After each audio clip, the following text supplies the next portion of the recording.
Suspense థ్రిల్లర్ను మించినటువంటి ట్విస్ట్లు, crime web సిరీస్ను మించినటువంటి సెన్సేషనల్ టాపిక్స్, ఇదంతా ఒక వర్ణన అయితే మళ్ళీ ఈ పెంట మొదలైంది ఏంట్రా బాబు అనేటువంటి కామెంట్లు మరోవైపు. రాజ్ తరుణ్ వర్సెస్ లావణ్య ఎపిసోడ్లో మరో కొత్త వివాదం తెర మీదకు వచ్చింది. లావణ్యపై రాజ్ తరుణ్ పేరెంట్స్ దాడి చేశారు అని ఆమె చెప్తుంటే, కాదు లావణ్యనే రాజ్ తరుణ్ పేరెంట్స్పై దాడి చేశారు, ఇదంతా ఓ విల్లా కేంద్రంగా నడుస్తోంది అనేటువంటిది ఒక ఆరోపణ. ఇది ఆరోపణ నిజమా, అసలు దీంట్లో నిజాలు ఎంత అనేటువంటి దానిపై ఇన్ డీటెయిల్గా ఇన్ డెప్త్గా డిస్కస్ చేద్దాం జర్నలిస్ట్ శేఖర్ భాషా గారితో. సార్ నమస్తే. నిన్న జరిగిన హడావుడి మొత్తం అంతా అందరూ చూశారు సార్. బాగా ఇబ్బందిగా అనిపిస్తుంది కానీ శేఖర్ గారు, మళ్ళీ ఈ పెంట మొదలైంది ఏంట్రా అంటున్నారు చాలామంది. సార్ జనాలు ఈ పెంట మొదలైందిరా అనుకుంటున్నారు కదా, అంతకన్నా ఇది పెంట అని ఫీల్ అయ్యే ఇద్దరున్నారు సార్. ఎవరు సార్? ఒకళ్ళు ఆ విల్లా చుట్టుపక్కల ఉన్న కాలనీ ఇన్మేట్స్, అది ఎలైట్ క్లబ్. ఇంకొకళ్ళు పోలీసులు. ఏమిట్రా మాకు ఈ పెంట అని చెప్పి అంటే, వాళ్ళు నిమిషానికి ఒకసారి 100కి ఫోన్ చేస్తుంది, నన్ను కొట్టేశారు చంపేశారు అని చెప్పి కంప్లైంట్లు ఇవ్వడము. లేకపోతే పోలీసులు కూడా విసిగిపోయినారు. లిటరల్లీ చెప్పడం, మనకి ఈ పెంట ఎప్పుడు వదులుతుంది అని చెప్పి పోలీసులు వెయిట్ చేస్తున్నారు.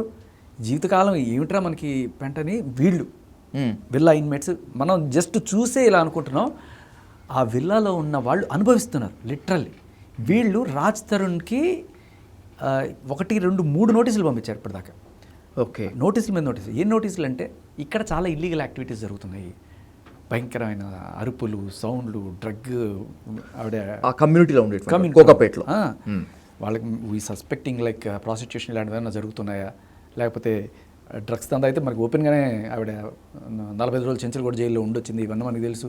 మన రీసెంట్గా మస్తాన్ సాయి పట్టుబడినప్పుడు ఆ వీళ్ళ దగ్గరే పట్టుబడ్డాడు, ఇద్దరం కలిసి డ్రగ్స్ చేసామని చెప్పి కూడా చెప్పుకున్నారు కదా. సో ఇంత జరుగుతున్నప్పుడు అక్కడ చిన్న చిన్న పిల్లలు ఉన్నారు, టీనేజ్ పిల్లలు ఉన్నారు. ఇటువంటి వాళ్ళు ఎంత భయంతో బతుకుతారు? ఇటువంటి దరిద్రం మనకి ఎందుకు ఇక్కడ, దీన్ని వదిలించాలి, దీనికి ఎవరు రెస్పాన్సిబుల్? నువ్వే రెస్పాన్సిబుల్ రాజ్ తరుణ్ అని చెప్పి రాజ్ తరుణ్ని వాళ్ళు నోటీసుల మీద నోటీసులు పంపిస్తున్నారు. ఆ విల్లా ఎవరి పేరు మీద ఉంది సార్? రాజ్ తరుణ్ పేరు మీద. So that's what Raj Tarun you are accountable for. కానీ నిన్న ఇష్యూ మొత్తంలో ఇది రాజ్ తరుణ్ది కాదు, లావణ్యాదే. ఇంకా చెప్పాల్సి వస్తే రాజ్ తరుణ్ లావణ్యాదే అంటున్నారు. లావణ్య ఫాదర్ అనడానికి ఏముంది సార్? నోటు ఉంటే ఏ మాట అనొచ్చు. వాళ్ళు నోటి మాట కాదు, నోటు మాట కావాలి. నోట్ చూపించమనండి. ఎవరు వాళ్ళే ఓపెన్గానే చెప్తున్నారు, రాజ్ తరుణ్ మీద పేరు మీదే ఉంది. కాకపోతే నేను టూలెట్ బోర్డు ఫస్ట్ నేను చూశాను, ఈ ఇల్లు ఇక్కడ ఉందని చెప్పి నేను తెలుసుకున్నాను, నేను వచ్చి చూశాను కాబట్టి. అయితే టూలెట్ బోర్డు ఆటో వాడు తీసుకొచ్చాడు కాబట్టి ఆటో వాడు, ట్యాక్సీ వాడు తీసుకొస్తే ట్యాక్సీ వాడు, టూలెట్ బోర్డు చూసిన వాళ్ళు, ఇదే లెక్క. అండ్ నేను కష్టపడి సంపాదించాను. రాజ్ తరుణ్ తన సొంత సినిమాలు చేసి, ఒక ఉయ్యాల జంపాలు కావచ్చు, సినిమా చూపిస్తామని సూపర్ హిట్లు ఇచ్చుకొని దాంట్లో వచ్చిన రెమ్యూనరేషన్తో కొనుక్కున్నాడు ఆయన. అన్ఫార్చునేట్లీ అంత పెద్ద హిట్లు మళ్ళీ రాలేదు ఆయనకి. అప్పుడు ఆ టైంలో ఆయన సంపాదించుకున్న ఆస్తి ఏదైనా ఉందంటే ఇదే. డబ్బులు ఇస్తే ఎక్కడ పాడేసుకుంటావు నువ్వు అని చెప్పి ఆ ప్రొడ్యూసర్ ఎవరైతే ఉన్నాడో, ఇదిగో విల్ల రూపంలో తీసుకో, ఇది నీకు ఫ్యూచర్లో పనికి వస్తుందని చెప్పి మంచి మాటతో ఇచ్చాడు ఆయన. ఓకే, అప్పట్లో 5 కోట్లు ఎంతో ఉండేది, ఇప్పుడు అది 10 కోట్లు అయింది అన్నట్టుగా చెప్తున్నారు. ఆవిడేమో 12 కోట్లు ఏదో చెప్తుంది. బట్ వాట్ ఎవర్, మేబీ ఉండొచ్చు, అంత వర్త్ ఉండొచ్చు. బట్ ఇప్పుడు డబ్బు కోసమే ఈ డ్రామా అంతా.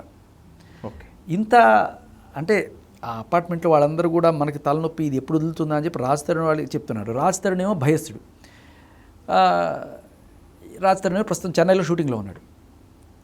ఇంకా వీళ్ళ నాన్న అమ్మ వాళ్ళు అంత పండు ముసలివాళ్ళు అయినా కూడా వాళ్ళు యాక్చువల్గా ఈ అమ్మాయి ఎప్పుడైతే డ్రగ్స్ కేసులో పట్టుబడి తిరిగి వచ్చేసిందో, అంటే 45 రోజులు జైల్లో ఉండి తిరిగి వచ్చేసింది, అంటే బెయిల్ మీద తిరిగి ఇంటికి ఎప్పుడైతే అడుగు పెట్టబోతుందో, ఇప్పుడు ప్రపంచమంతా ఆవిడ మీద ఇప్పుడు డ్రగ్ పెడ్లర్ అనే ముద్ర పడిన తర్వాత, ఇప్పుడు అటువంటి డ్రగ్ పెడ్లర్తో మనం కలిసి ఉంటే మనకి కూడా ఇదే అంటగడతారు అని చెప్పి ఇమ్మీడియట్గా వాళ్ళు ముందు వెనక చూసుకోకుండా వెళ్ళిపోయారు. ఎవరు? రాజ్ తరుణ్ పేరెంట్స్ అండ్ రాజ్ తరుణ్ కూడా అక్కడ ఉండకుండా వెళ్ళిపోయాడు. అండ్ వెళ్ళిపోతూ ఆవిడ చెప్పారు, నీది ఏదన్నా ఉంటే తీసుకుని వెళ్ళిపో, ఇంకా చెడ్డ పేరు మేము భరించలేము, చేసిన పెంట చాలు అని చెప్పి అనుకున్నప్పుడు ఆవిడ ఏం చేసింది, ఇల్లు ఎలాగైనా దక్కించుకోవాలని చెప్పి రాజ్ తరుణ్ మీద, ఇదిగో నన్ను పెళ్లి చేసుకున్నాడు, మేమిద్దరం ఎప్పుడో పెళ్లి చేసుకున్నాము, ఇప్పుడు నన్ను కాదని నన్ను వెళ్ళిపోమంటున్నాడు అని చెప్పి రాజ్ తరుణ్ మీద ఈ 493 కేసు పెట్టింది. తలా తోక లేకుండా పెట్టింది. ఓకే, బిగినర్స్ మిస్టేక్స్ అంటారు కదా, అలా పెట్టే ముందు 1 సంవత్సరం క్రితం మస్తాన్ సాయి మీద పెట్టింది.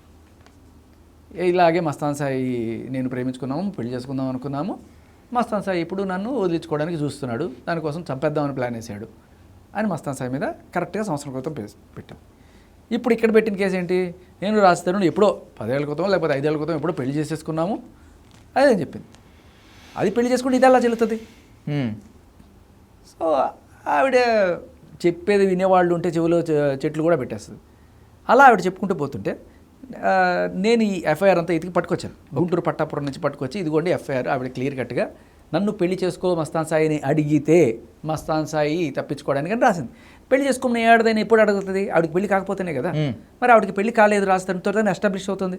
పోనీ ప్రేమ ఉన్నా కూడా అడగదు కదా, లివిన్లో ఉన్నా కూడా ఏ ఆడది ఇంకొని పెళ్లి చేసుకోమని అడగదు కదా.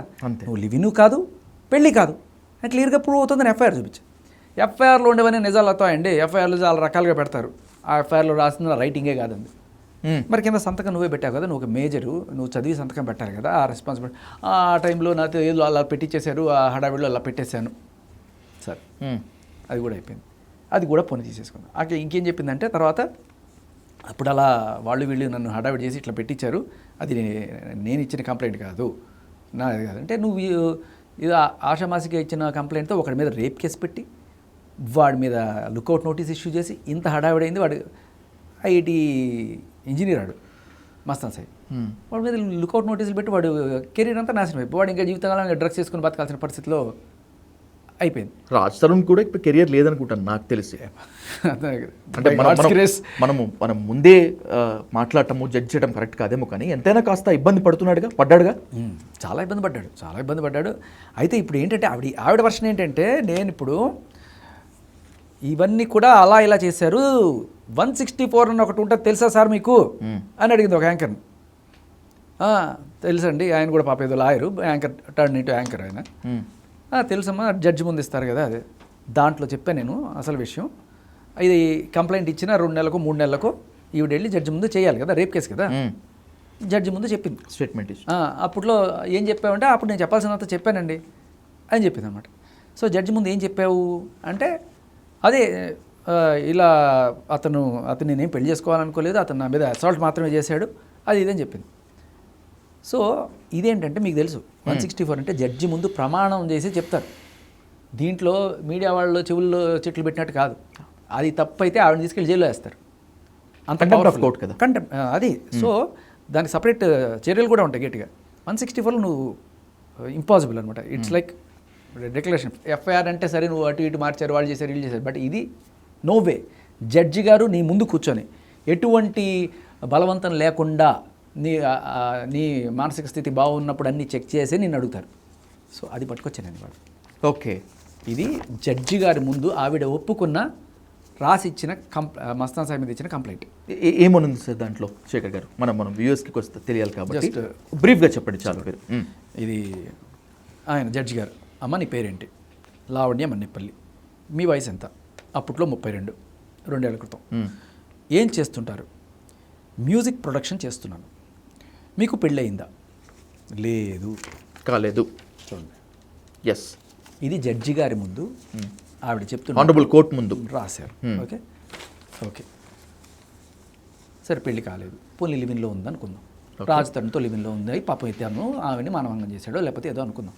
ఇప్పుడు ఏం జరిగింది? జడ్జి గారు అడిగారు. ఈవిడ చెప్పిన మాట 8 నెలల నుంచి జరుగుతుంది. ఏం జరుగుతుంది? Last incident, Mastan try to kill me. Starting డేస్లో చాలా ఫ్లట్టీగా ఉండేవాడు. నీలాంటి అమ్మాయి కావాలి నాకు, హౌస్ వైఫ్గా నన్ను చూసుకునే అమ్మాయి, నా కోసం కుక్ చేసే అమ్మాయి, లాంగ్ రిలేషన్షిప్, పెళ్ళి అని ఉద్దేశించి మాట్లాడేవాడు.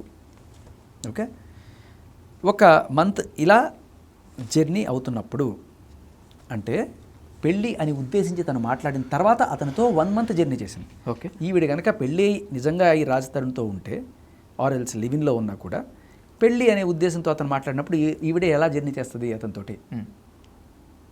సరే లివిన్లో ఉందనుకుందాం, అప్పుడైతే ఈయన వదిలేసి ఇంత మూవ్ ఆన్ అవుదాం అనుకుందాం, అక్కడ కూడా చూద్దాం, అక్కడ కూడా వద్దాం అని ఉద్దేశించి మాట్లాడింది. 1 మంత్ అలా జర్నీ అవుతున్నప్పుడు తన వైఫ్ గురించి నాకు చెప్పాడు. తన వైఫ్తో సపరేట్ అయిపోయానని, మూవ్ ఆన్ అయిపోయామని, తన కొడుకుని పేరెంట్స్ చూసుకుంటున్నారని, వారసుడు కాబట్టి బాబుతో నీకు ఎటువంటి ఇబ్బంది ఉండదు, నాన్న వాళ్ళు చూసుకుంటారు అంటే మనస్ఫూర్తిగా అంగీకరించాను. ఓకే, ఎగ్జాక్ట్లీ, అవును సార్, మనస్ఫూర్తిగా అంగీకరించాను. రైట్. సో నువ్వు పెళ్ళైన మహిళవి అయితే, పోనీ లివ్ ఇన్ రిలేషన్లో ఉన్న మహిళవి అయితే, ఇంకొక అతను నీకు ప్రపోజ్ చేస్తే నువ్వు మనస్ఫూర్తిగా ఎలా అంగీకరిస్తావు? ఒకవేళ మనస్ఫూర్తిగా అంగీకరించింది వాస్తవమే అయితే డివోర్స్ అన్న అయి ఉండాలి, బ్రేకప్ అన్న అయి ఉండాలి, అసలు సింగిల్ కన్నా ఉండాలి, అసలు పెళ్లి కాకుండా ఉండి ఉండాలి. Correct absolutely perfect point. So ఇప్పుడు ఇది జడ్జి గారి ముందు ఒప్పుకొని ఇప్పుడు మనందరినీ ఫూల్స్ని చేస్తూ పెళ్ళయింది మా అత్త మా మామ ఏంటి. నిన్న కూడా అదే చెప్పారు కదా తను, లావణ్య నిన్న కూడా అదే చెప్పింది.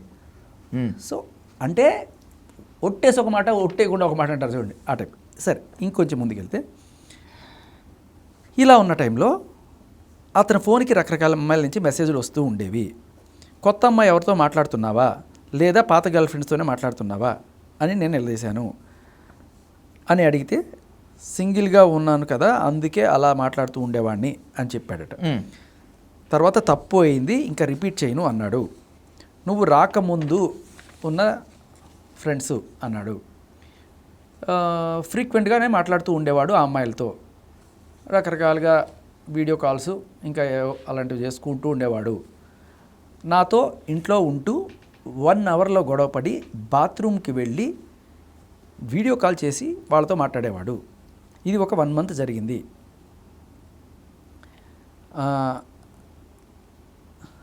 నన్ను అలాగే మోసం చేసేసేవాడు. ఈవిడ్ని పాపం మోసం చేసేవాట. ఏంటి, నేను నిన్ను పెళ్లి చేసుకుంటా, అదే నన్ను పెళ్లి చేసుకోమని అడిగితే ఈవిడ మనస్ఫూర్తిగా అంగీకరిస్తే, ఈవిడ తర్వాత ఈవిడ ఉండగానే వేరే వాళ్ళతో ఫోన్ కాల్స్ మాట్లాడడం అనేది ఎంత మోసం కదా కదా, చాలా మోసం. ఎంత మోసం చేశాడు మస్తాన్ సార్ ఈవిడ్ని. ఈవిడ పాపం రాజ్ తరుణ్ భార్య అని చెప్పుకొని, పోనీ లివిన్ అని చెప్పుకున్నా, ఈవిడ చేసేది మోసం కాదు. ఆప్ కరేతో చమత్కార్, హమ్ కరేతో బలాత్కార్. ఆవిడ రాజ్ తరుణ్తో లివిన్లో ఉన్నా, పోనీ పెళ్ళైనా, ఆవిడ చేసింది ఏంటి? అంతే ఆవిడ లెక్క ప్రకారం అంతే కదా. సో మోసం మేము చేస్తే మోసం కాదు, మగాడు చేస్తేనే మోసం. సో వాడి మీద కేసు 376. అబ్బో ఇంకా చాలా రాసుకొచ్చిందండి. సో బేసికలీ వాడెంత చదవా, వాడికి ఎంతమంది రిలేషన్స్ ఉన్నాయి, ఇవన్నీ మిగతాది రాసుకుంటూ వచ్చింది.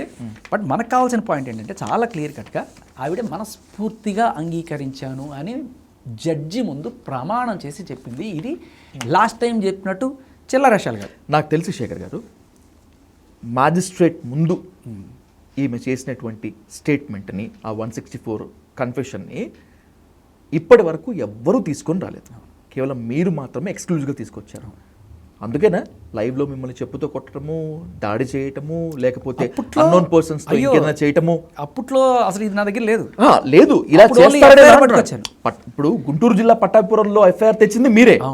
మీరు తెచ్చేంత వరకు ఎఫ్ఐఆర్ ఉందని కూడా తెలియదు, ఎఫ్ఐఆర్ లో ఏముందని తెలియదు. And by the same way ఆ మ్యాజిస్ట్రేట్ గారి ముందు చేసినటువంటి కన్ఫెషన్ స్టేట్మెంట్ ఇచ్చింది మీరే. బహుశా అందుకేనేమో మీ మీద ఈ అటాక్స్ ఇవ్వండి. కాదు, మీరు అక్కడ కూడా మీరు మిస్టేక్ అయ్యారు. అవునా? మీరు గమనించండి, ఏ ఇంటర్వ్యూలో అయితే ఆవిడ నా మీద ఇలా దాడి చేసిందో ఆ ఇంటర్వ్యూ కన్నా ముందే నేను ఇది బయట పెట్టడమే జరిగింది. అయినా కూడా పెద్ద రియాక్షన్ లేదు. ఆ ఇంటర్వ్యూలో ఆవిడ ఎప్పుడు ఆ పని చేసింది మీరు కరెక్ట్గా గమనించండి. ఈ అమ్మాయి ప్రీతి అనే అమ్మాయికి బలవంతంగా డ్రగ్స్ అలవాటు చేసింది అని ప్రీతి కూడా కాసేపట్లో రాబోతోంది, ఆ అమ్మాయి చెప్తుంది, సాక్ష్యాలతో సహా అన్ని బయట పెడుతుంది అని చెప్పినప్పుడు ఆవిడికి ఏం చెయ్యాలి, దీన్ని ఇమ్మీడియట్గా డైవర్ట్ చేయాలి, ఇది ఎటో పోతుంది, ప్రీతి వస్తే బండారం మొత్తం బయటపడిపోతుంది అని చెప్పి ఇంకా అక్కడ ఒక పక్క దిలీప్ శంకర్తో ఏదో చాటింగ్ చేస్తుంది, ఇప్పుడు దీన్ని డైవర్ట్ చేయండి అని ఏదో చెప్తున్నట్టున్నాడు. మొత్తానికి ఏదో సీన్ క్రియేట్ చేయాలి. అక్కడ ఆ విషయం కాకుండా ఈ చెప్పుతో ఇసిరింది, శేఖర్ భాష చేయి చేసుకున్నాడు, ఇలాంటిది ఏదో టైటిల్స్ పెట్టుకొని ఆ హడావిడి జరిగింది తప్ప ఆ రోజు అసలు విషయం బయటికి రాల. ఆ తర్వాత ప్రీతి వచ్చి తన గోడు వెళ్ళబోచుకోవడం, తను ఎంత దారుణంగా ఈవిడికి అలవాటు చేసింది, ఇవన్నీ కూడా బయటకు వచ్చినాయి. కానీ ఆ రోజు ప్రీతి రాకుండా ఆ క్షణం వరకు హైడౌట్ చేయగలిగిందేమో, కానీ చేయగలిగారేమో, కానీ నిన్న మీతో పాటు ప్రీతి కూడా అక్కడికి వచ్చి తన బాధను వెళ్ళబోసుకుంది, తన ఆక్రోశాన్ని, తన ఆవేదన కూడా వెళ్ళగక్కింది కదా.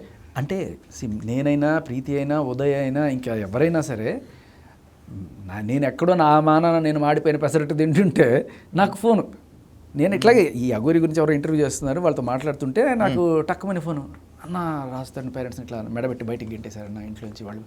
అరే ఏమైంది అసలు వాళ్ళు? ఇప్పటికీ ఒక క్లారిఫికేషన్ కావాలి శేఖర్ గారు. కోకాపేటలో రాజ్ తరుణ్ పేరు మీద ఉన్నటువంటి ఆ విల్లాని ఈమె ఎప్పుడు ఆక్యుపై చేసుకుంది అసలు? నిన్ననేనా, దీనికన్నా ముందా?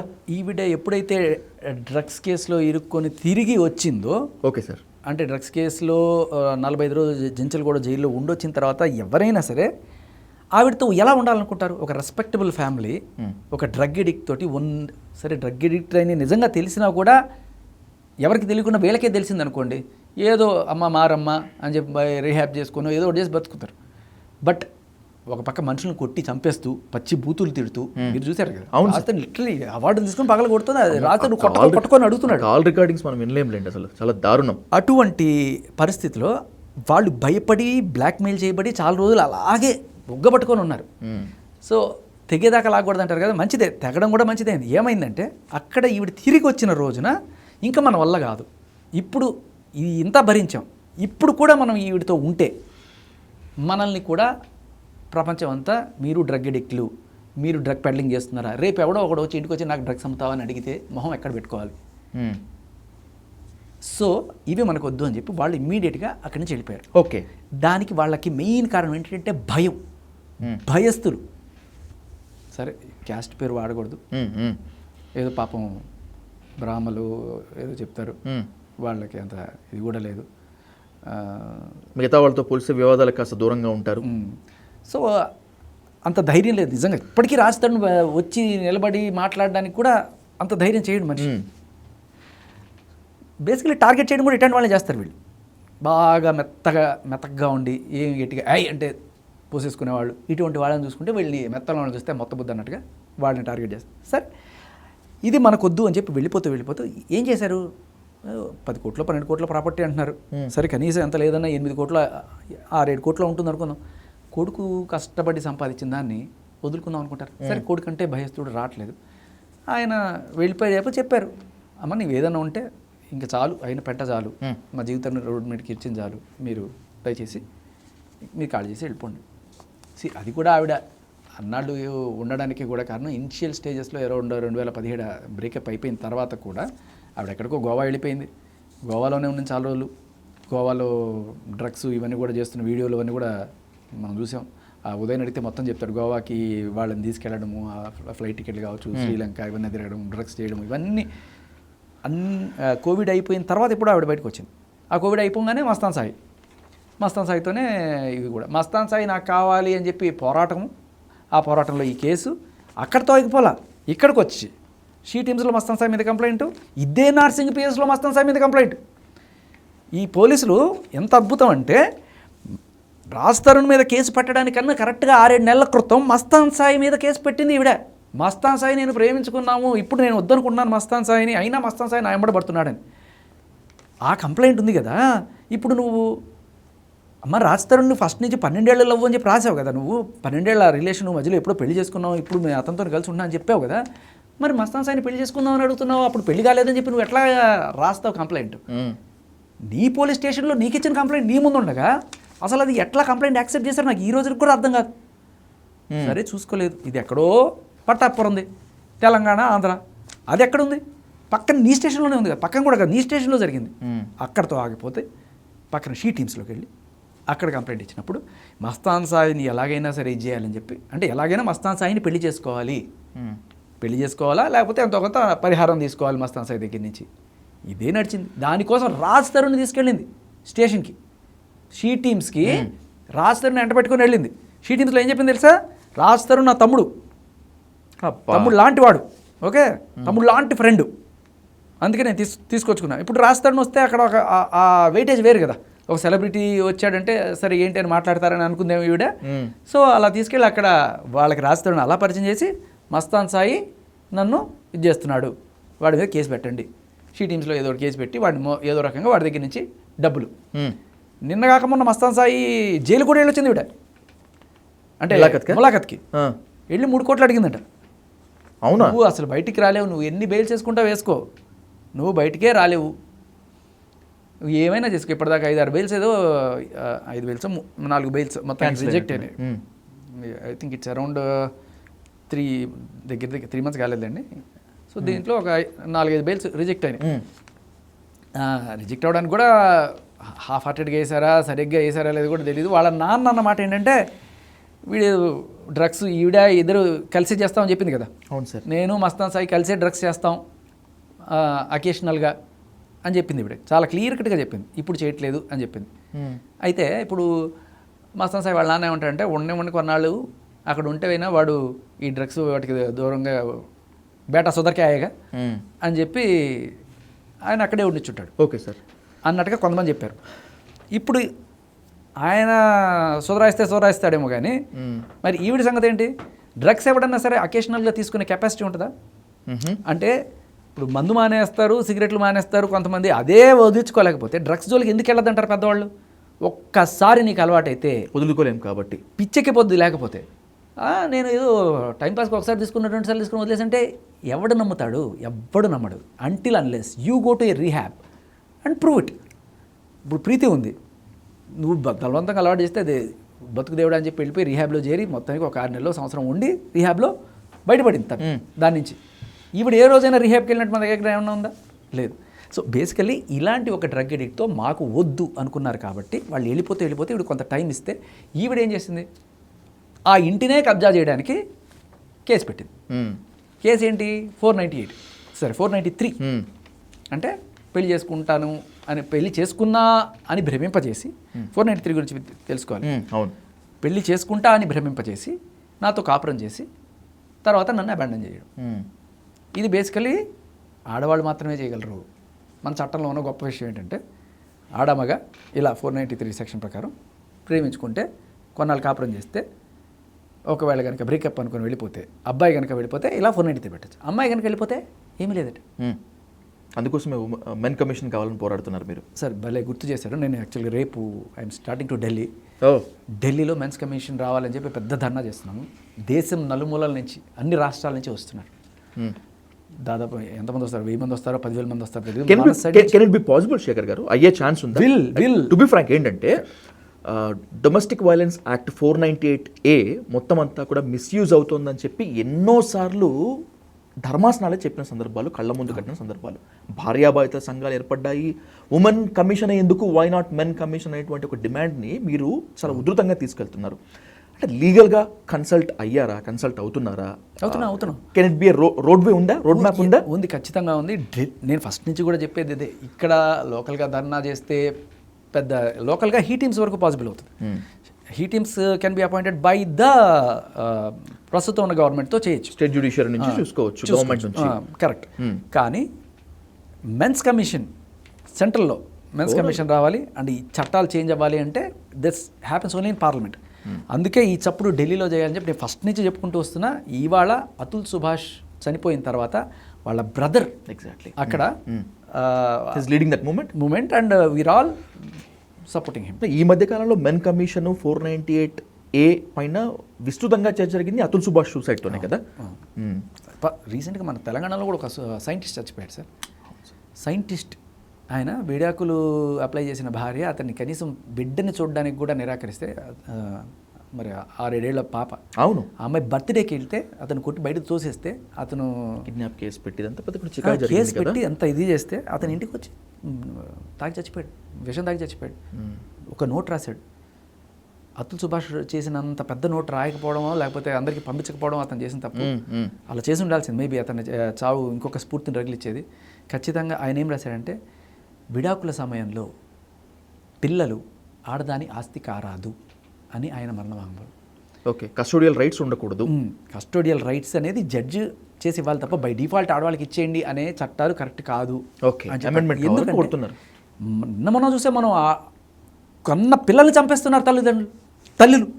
రజిత 3 పిల్లల్ని చంపేసింది కదా. అవును, మరి ఎలా బై డిఫాల్ట్ అని చెప్పి ఇట్లా వేస్తారు కళ్ళ ముందు కనబడుతుంటే? అదొకటే కాదు కదా, ఇప్పుడు పిల్లల్ని బాగా పెంచడం కూడా, ఇప్పుడు ఆవిడకి ఏంటి కన్నది కాబట్టి ఆ పాయసం ఉండొచ్చు, కానీ that doesn't mean she is bringing up the child in a right way. Exactly. ఈయన సైంటిస్టు, ఈయన దగ్గర పెరిగితే ఆవిడ నేర్చుకునే ఇది వేరే ఉంటుంది. దేశానికి మరొక సైంటిస్ట్ అందించేవాడేమో if is in right way. ఒకవేళ డబుల్ కాయిన్స్ కూడా ఆలోచిద్దాము. If is in right way ఉంటుంది కదా. ఆవిడ చదువుకోకుండా లేకపోతే ఏదో ఇట్లా ఉండి పిల్లలకి కనీసం చదువు చెప్పుకోవడానికైనా ఉండాలి కదా. అవును సార్. సరే, నేను 1 వరకు యాక్సెప్ట్ చేస్తాను. పాలు తాగే పిల్లలు ఇట్లాంటి వాళ్ళకైతే తల్లి సంరక్షణ ఇంపార్టెంట్. 1 or 2 years వరకు okay. But above 2 years or 3 years ఖచ్చితంగా తండ్రి అవసరం గ్యారంటీగా ఉంటుంది. So court should after 3 years ఖచ్చితంగా ఇది ఇవ్వాలి. ఎందుకంటే వీళ్ళు చాలామంది తల్లులు ఏం చేస్తారంటే అప్పటి నుంచే పిల్లలకి భర్త గురించి విషయం నింపడం మొదలు తండ్రి పెడతారు. వాడు బూచాడు, వాడి దగ్గరికి వెళ్ళకు, వాడికి వెళ్ళకు, వాడు చెడ్డ. ఈ నక్షత్ర కేసు చూసారా మీరు? వైజాగ్లో నక్షత్ర అని ఒక ఆవిడ ఉంది. అవును. ఆ పిల్ల ఎంత చిన్న పిల్ల అండి, వాళ్ళ నాన్న గురించి ఎంత విషం నింపుతుంది ఆ పిల్లకి. ఆయన చేశాడా లేదా ఏమి లేదు, విషం నింపరు. తన మోడలు అది ఇష్యూ జరిగింది కదా అప్పుడు. ఇలా ఉన్నారు తల్లులు ఎస్పెషల్లీ. ఇటువంటి టైంలో కస్టడీ ఇవ్వకుండా ఆయన రాసిన వాంగ్మూలం ఇటువంటి ఎంతోమంది సూసైడ్ నోట్స్తో పాటు వాళ్ళ త్యాగాలు ఇవన్నీ కూడా వృధా కాకూడదు అని చెప్పి మేము లిటరల్లీ వెళ్ళి ఢిల్లీలో గట్టిగా పోరాడుతున్నాం. ఈ 19th సాయంత్రం మధ్యాహ్నానికి వెళ్ళిపోతాం మేము. అక్కడ జంతర్ మంతర్లో ఓకే భారీ గ్యాదరింగ్ ఉండబోతుంది. రైట్, లెట్స్ కంక్లూడ్ శేఖర్ గారు. ఇప్పుడు మీరు ఎత్తుకున్నటువంటి ఆ మెన్ కమిషన్ ఉండాల్సిందే అనేటువంటి నినాదము అండ్ బైఎస్ఎంబే మూమెంట్తో పాటు ఒకవేళ కనుక అది కనుక ఓకే అయితే, ఇఫ్ ఇట్ ఈస్ సాక్షాత్కారం అయితే, లావణ్య లాంటి వాళ్ళ నుంచి, లేకపోతే అతుల్ సుభాష్ వాళ్ళ వైఫ్ నుంచి, అలాంటి వాళ్ళ నుంచి, లేకపోతే ప్రేమ పేరుతో బ్లాక్మెయిలింగ్ చేసి ఇంకేదో చేసేటువంటి వాళ్ళందరి నుంచి విముక్తి దొరుకుతుందా? ఖచ్చితంగా దానికోసమే మన ఈ పోరాటం. ఇది ఒకటే కాదండి, నేను చట్టాలు మార్చడం అనేది, చట్టాలు జెండర్ బయాస్డ్ పోవాలి, ఈక్వాలిటీ రావాలి. అంటే ఏంటంటే యూ షుడ్ నాట్ రైట్ ముందు అందరూ సమానమే, ఆడ కాదు మగ కాదు. ఇప్పుడు 493 ఉందనుకోండి, a woman when a woman is abandoned by a man, woman ఏంటి మ్యాన్ ఏంటి, వెన్ ఏ పర్సన్ అని రాయండి, స్పౌజ్ అని రాయండి, హస్బెండ్ వైఫ్ కాదు. Anybody can do anything. ఇవాళ ఓకే చంపేస్తున్నారు కదా, అది ఇది ఏమని అన్ని రంగంలో మగధీరులను ఎదిరించామన్నట్టుగా మందు తాగడంలో ఏంటి, సిగరెట్లు కొట్టడంలో ఏంటి, డ్రగ్స్ చేయడంలో ఏంటి, అక్రమ సంబంధాలు పెట్టుకోవడం ఏంటి, పిల్లల్ని చంపేయడంలో కూడా అన్నిట్లోనూ అన్ని రకాలుగా, అంటే మంచిలోనూ ఉన్నారు, చెడులోనూ ఉన్నారు. ఏమి ఒక 5 years క్రితం నుంచి క్రైమ్ ట్రాక్ రికార్డ్ చూసుకుంటే ఉమెన్ చేస్తున్నటువంటి నేరాల్లో మహిళల పాత్ర అత్యంత కీలకంగా ప్రాధాన్యతగానే ఉంటుంది. ఎన్సీఆర్బీ రికార్డ్స్ తీసుకోండి మీరు. 2022 రికార్డ్స్లో, నేషనల్ క్రైమ్ రికార్డ్స్ బ్యూరోలో 2022లో మాత్రమే మనకి 171,000 మంది మగవాళ్ళు చచ్చిపోయారు సూసైడ్ చేసుకొని. అందులో పెళ్ళైన వాళ్ళు 80,000 మంది ఉన్నారు. సో అంత దారుణంగా ఉన్న పరిస్థితి. మనం బెట్టింగ్ యాప్లో 2,000 మంది పోయారంటే ఇంత హడావిడి చేస్తున్నాము. దీనికి ఇంక ఏ రేంజ్లో వెళ్ళాలి మనం? Exactly. What ever it may be sir, the great initiation మీరు తీసుకునేది. ఎందుకంటే నేను కూడా ఈ కేసెస్ నుంచి ఎంతో కాలం నుంచి స్టడీ చేస్తున్నాను. భార్యాభర్తల సంఘం పెట్టినప్పుడు కూడా దాన్ని స్టడీ చేశాను. So what ever it may be, తప్పు రెండు వైపులా ఉంటుంది. ఎవరు తప్పు చేసినా కూడా చట్టం ముందు ఎవరైనా ఒకళ్ళే, everyone is equal before law అనేటువంటి సూత్రం అప్లై అవ్వాలని మనస్ఫూర్తిగా కోరుకుంటాం. Thank you so much sir. Thank you.